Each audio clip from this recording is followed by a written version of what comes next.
Mary had no idea that her visit to her dear friend, meant to last just a single day, would utterly upend the lives of 4 souls. She stepped down from the old wooden wagon and smiled the moment she caught sight of the whitewashed cabin with a wisp of blue smoke curling from the stone chimney. The homestead was neat as a pin.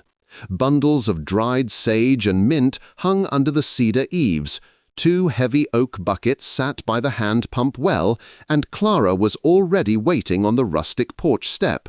"Mary," she cried out, hurrying down the path with arms wide open, "I thought you'd never get here." "Now, would I really stay away?" laughed the guest, pulling her friend into a tight, lingering embrace. "So many years have gone by, and you haven't changed a bit." "Oh, hush now," Clara waved a hand dismissively. "Come on inside. I've already got the sassafras tea steeping on the cast-iron stove and fresh blackberry pies cooling." They stepped across the threshold, and Mary instantly welcomed the familiar, comforting heat of the hearth. Embroidered homespun linen towels hung on the rough-hewn log walls. Clay jugs sat neatly on the plank table, and a tallow candle flickered by the window, even though the bright afternoon sun still beat down outside. The women sat together, spending hours swapping tales about their childhood days, local neighbors, country fairs, and youthful mischief. Clara laughed with such a pure, infectious joy that Mary completely forgot about her own nagging worries back home. For one fleeting moment, it felt as though the passing years had simply vanished, leaving them as young country girls running barefoot through the tall meadow grass. The heavy front door creaked open, and Luke stepped inside. He brushed a few drops of autumn rain from his broad shoulders and offered a polite nod. "Hope you're doing well, Mary. Been a long time." "It surely has," she agreed, her voice soft. "Didn't think I'd ever find myself sitting in your kitchen again." "Well, you'll just have to stay a while and catch up with Clara for all these lost years," he smiled, setting a heavy wooden box of carpenter's tools down near the wood stove. "I've still got to finish mending the paddock fence before nightfall."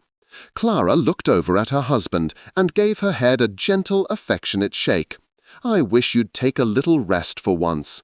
"Can't," Luke replied. "Storm clouds are rolling in from over the ridge. Better get it done." He headed back out into the yard while the 2 friends resumed their chatter. The afternoon slipped away unnoticed. Beyond the dirty glass panes, the western sky grew steadily darker and more menacing.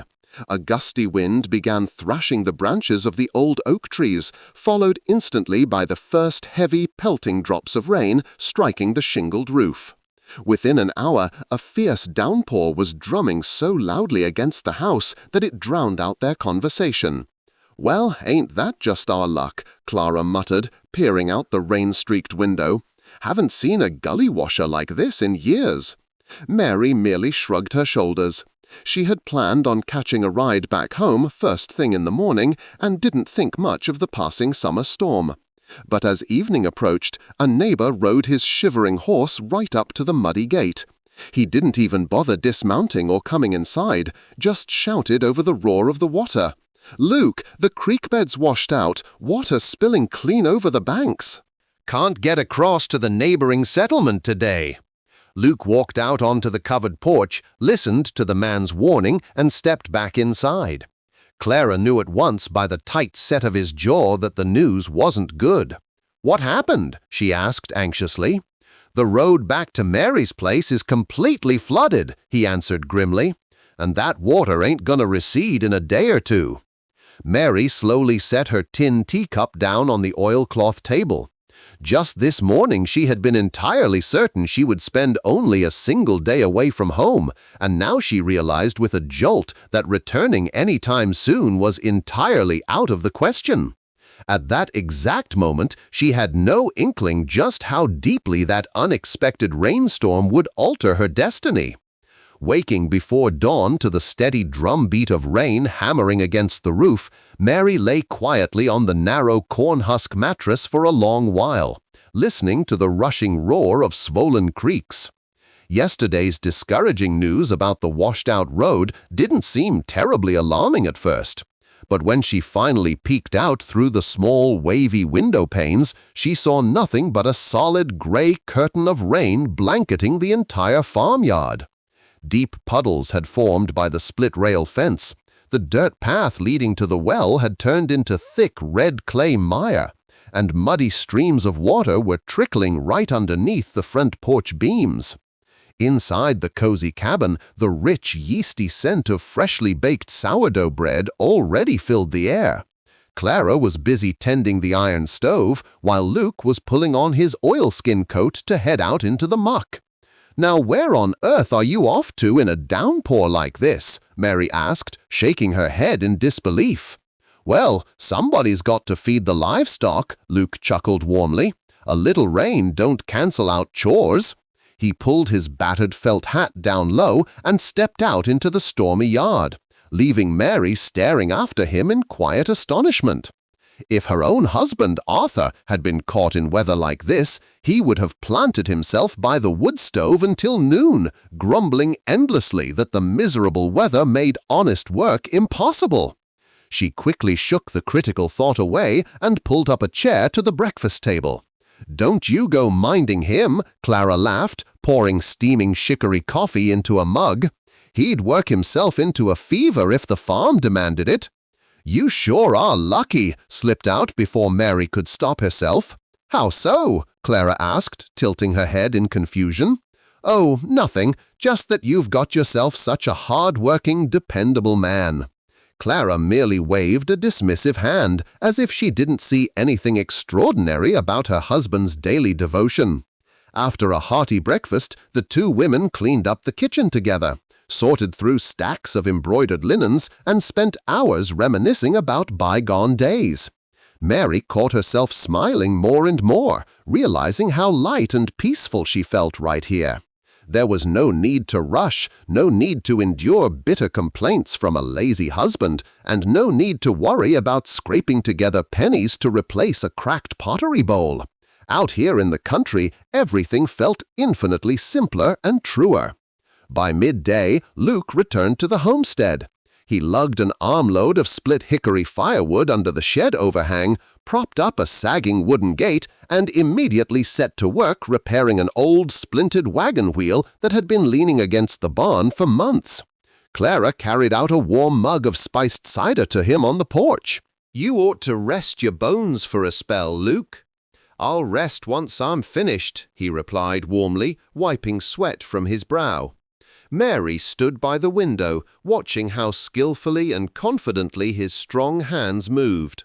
That wagon wheel had needed mending for ages, yet within an hour it stood as straight and true as if it were brand new. "Does he do all these heavy repairs entirely by himself?" she asked in wonder. "Well, who else would do 'em?" Clara replied, looking genuinely surprised. "Luke's always been that way." Those simple words lingered in Mary's mind for a long, heavy while. By evening, the storm showed no signs of letting up. Another neighbor, riding past the farm on a mud-splattered cart, confirmed that the floodwaters on the main turnpike were still rising rapidly. "Too early to be packing your bags for home, missy," he called out. "You'll be stuck here a good few days yet." Clara cast a sympathetic, welcoming glance toward her friend. "Don't you fret none, Mary. You'll just stay and visit with us a spell longer." "Oh, I ain't fretting at all," Mary smiled genuinely. And for the first time in years, it was the absolute truth. For the very first time in her adult life, she felt no pressing urge to rush back to her own front door. Late that night, as they sat gathered around the warm hearth by the soft glow of a tallow candle, Luke jokingly recounted a hilarious story about a local livestock auction where he had accidentally mistaken a stranger's plough horse for his own. Clara laughed so hard and loud that actual tears welled up in the corners of her eyes. Mary found herself laughing right along with them, but a strange, bitter-sweet warmth suddenly blossomed in her chest at the simple, wholesome sight before her. A tight-knit cabin, cheerful laughter, friendly conversation, and a deeply peaceful evening. As she tucked herself into bed beneath thick woolen quilts, A forbidden thought crossed her mind for the very first time, one she instantly tried to shove away into the darkest corner of her brain. Clara sure does have herself a blessed life, and come morning, yet another unexpected surprise awaited her. "My sister has taken terribly sick," Clara said in a low, trembling voice, staring down at a scrap of rough burlap cloth covered in hurried, jagged handwriting. "She hasn't been able to leave her sick bed for days now. The poor children are left entirely on their own to manage the whole farm." Mary sighed with genuine sympathy and shifted her chair closer to her friend. She had known Clara's sister since they were little girls playing in the dirt lanes, and she knew good and well that Clara would never ask for outside help unless things were truly desperate. "Well, then, you simply have to go," Mary urged softly. "You can't turn your back on family when they're struck by hard times." Clara nodded gratefully, though deep anxiety still shadowed her tired face. At that exact moment, the front door swung open and Luke walked in. He listened quietly to his wife's distressing news, removed his dusty cap, and sat down on the bench right beside her. "Don't you go worrying your head over this," he said in a calm, steady voice that commanded instant trust. "You pack your bag and go help out your kin. I'll stay right here and manage everything by myself." "But what about the homestead?" Clara fretted, wringing her hands. "What about the lodge vegetable garden, the milk cows and hogs? They won't take care of themselves." "They ain't going nowhere," Luke reassured her softly. "Your sister needs you right now a whole lot more than this farm does." Mary sat in absolute silence, watching the two of them with wide eyes. Luke spoke with such natural and unforced simplicity, as though it were the most obvious and right decision in the entire world. No bitter reproaches, no heavy-handed complaints, no dramatic sighs of annoyance. He simply stepped up and supported his wife without a single reservation. Clara smiled softly, placing a gentle hand on his broad shoulder. "I just knew you were going to say that, because you know I'd do the exact same thing for you." For a fleeting second, Mary felt a sudden piercing wave of warmth wash over her from the tender scene. And right on the heels of that warmth came another thought, this one sharp and bitter as gall. If Arthur had been in Luke's shoes, he would have spent the first hour calculating all the minor inconveniences, spent the next hour griping bitterly about the farm work piling up, and only then considered offering any help at all. She quickly banished the bitter comparison from her mind, feeling thoroughly ashamed for even contrasting her own miserable marriage with her friend's happiness. After a hearty midday dinner, Luke headed back outside to tackle the outdoor chores. Clara suddenly remembered the old wooden bench sitting right beside the front step that had been wobbly and unsafe for months now. "Luke, honey, you really ought to fix that porch bench finally, or it's going to crumble into matchwood any day now." The hard-working man raised his eyebrows in mock surprise. "Why, it's already fixed." "Fixed? What on earth do you mean? Go take a look for yourself." Clara hurried out the door, with Mary trailing closely behind her. The sturdy oak bench stood solid and firm, fitted with a brand-new hand-planed plank replacing the old cracked one. "When on earth did you manage to do this?" Clara asked, her jaw dropping in sheer amazement. "Yesterday evening while y'all were inside gabbering away. You asked me to, didn't you?" Clara burst into bright musical laughter and gave her husband a playful shove against his muscular shoulder.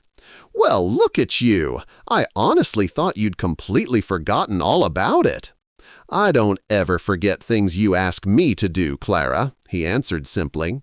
They smiled at one another with such pure, unpretentious affection that Mary suddenly felt entirely out of place, as though she had accidentally peeked through a keyhole into a private world meant only for them.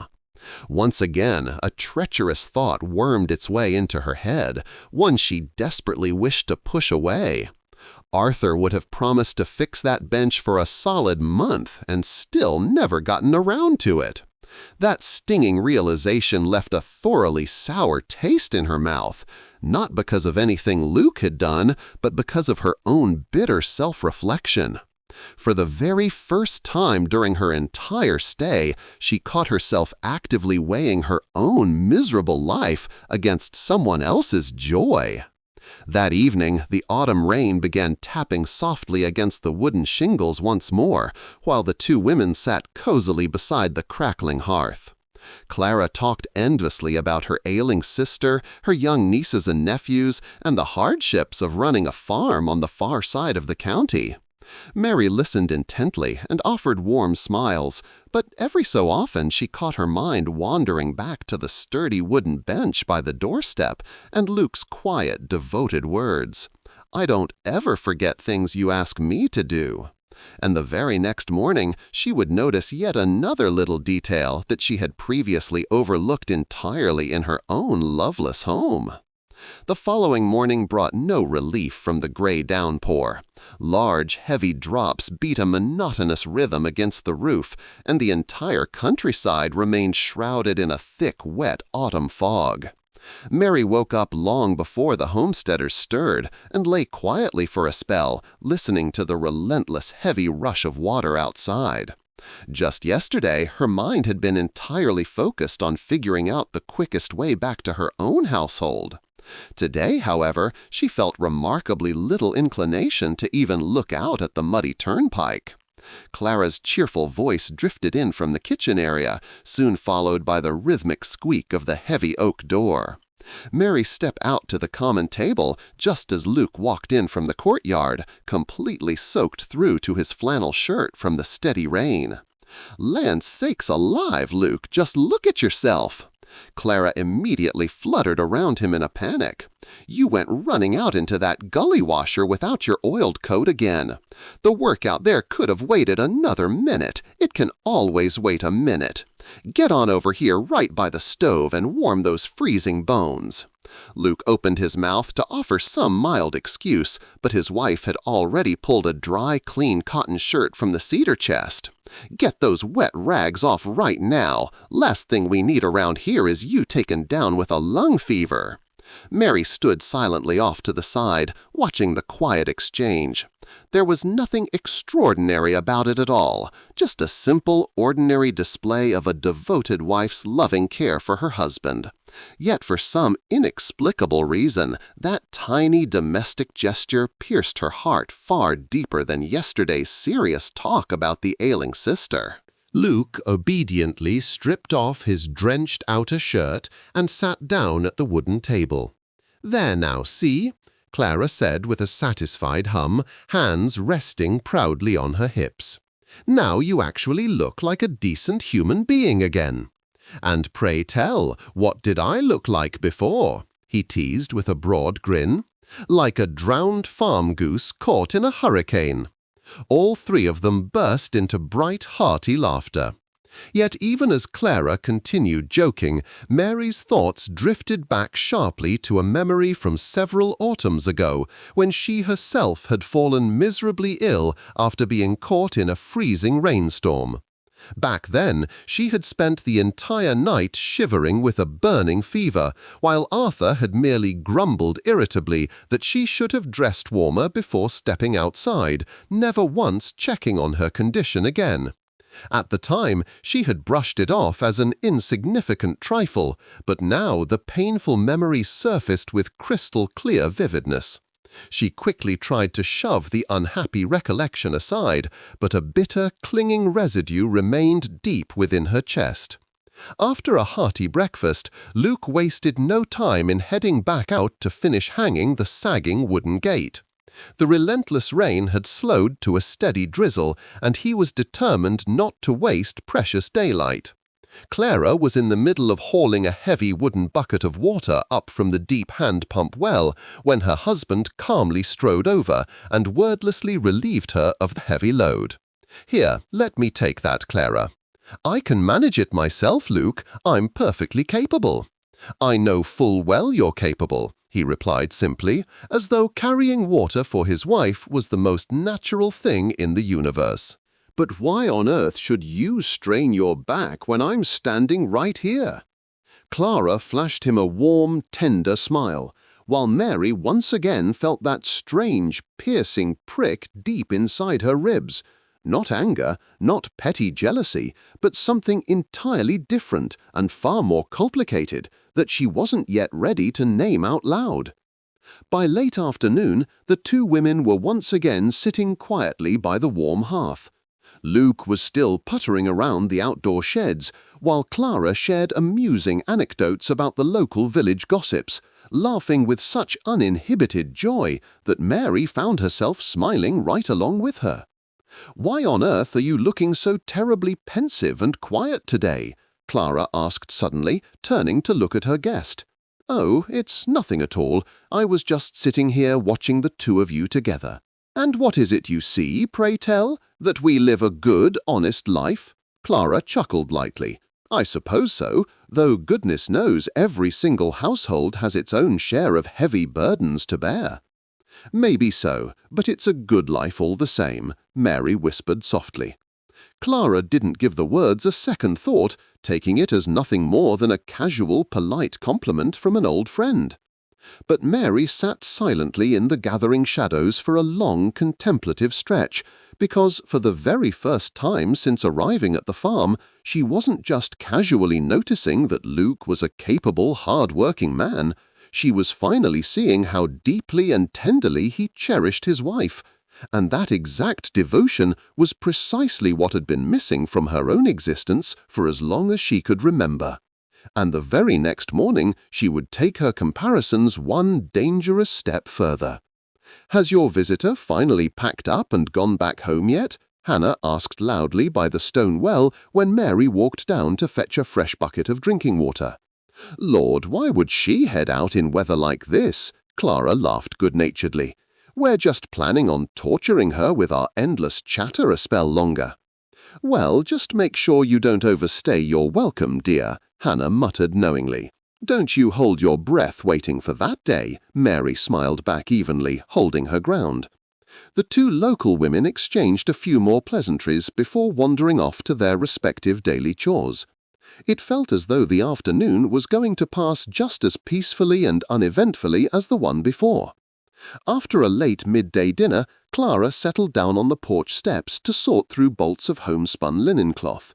Mary sat right beside her on a low wooden stool, helping fold the rough fabrics into neat, uniform stacks. Luke returned from working the far vegetable patch just then. "Have you had anything to eat yet, honey?" he asked his wife gently, stopping by the stoop. "Not quite yet. Was just getting to it." "Well, why didn't you say so? I would have come in from the garden a bit earlier." Clara merely waved a dismissive hand, as if I couldn't manage to fix myself a bite without you waiting on me hand and foot. "I know full well you could manage," he murmured, setting a small hand-woven wicker basket filled with crisp red autumn apples right down on the porch planks.